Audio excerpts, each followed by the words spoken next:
Coming towards the step of strategy formulation. Uh, Understanding the forces that determine competitiveness within an industry should help managers develop strategies that will make their companies more competitive within the industry. Michael Porter, has developed three generic strategies to illustrate the kind of strategies that managers might develop to make their organizations more competitive. First, we have differentiation. Differentiation focuses on making an organization more competitive by developing a product or products that customers perceive as being different from products offered by competitors. Differentiation includes uniqueness in areas such as product quality, design, and level of after sales service.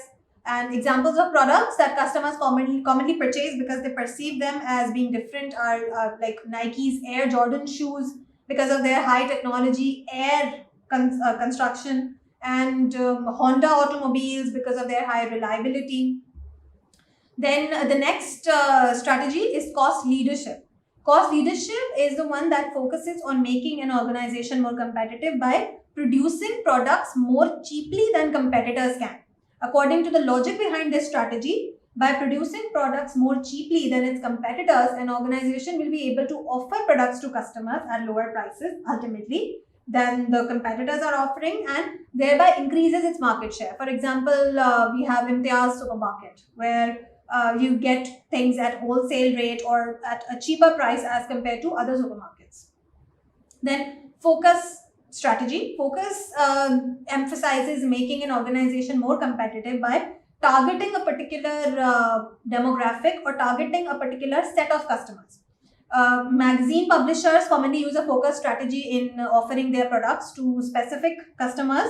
Like there is this magazine, Working Woman, or Ebony. These are the examples of magazines that are aimed respectively at the target markets of employed women, the working women, and African Americans. And examples of Mercedes and other high standard products are also there under the application of focus strategy. Talking about strategy implementation, which is the fourth step of the strategic management process. It's all about putting the formulated strategies into action. Without successive implementation, valuable strategies developed by managers are virtually worthless. So, the successful implementation of strategy requires four basic skills. The interacting skill, which is the ability to manage people during implementation, and managers who are able to understand the fears and frustrations others feel during the implementation of a new strategy tend to be the best implementers.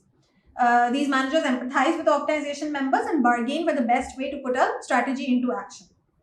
Then there is allocating skill. This is the ability to provide the organizational resources necessary to implement a strategy. Successful implementers are talented at scheduling jobs, budgeting time and money, and allocating other resources that are critical for implementation. Monitoring skill. This is the ability to use information to determine whether a problem has arisen that is blocking implementation. Good strategy implementers set up feedback systems that continually tell them about the status of the strategy implementation. Then, organizing skill. This is the ability to create throughout the organization a network of people who can help solve implementation problems as they occur. Good implementers customize this network to include individuals who can handle the special types of problems anticipated in the implementation of a particular strategy.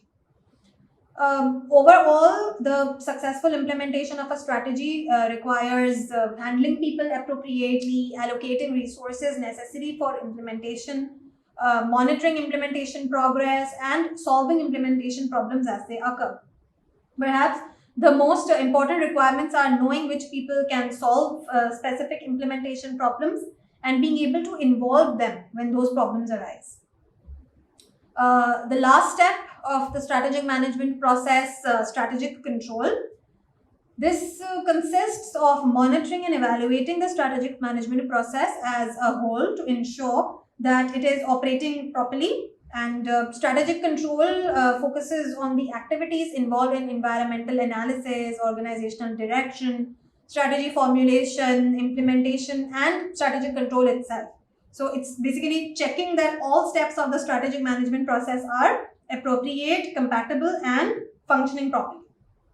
Thank you.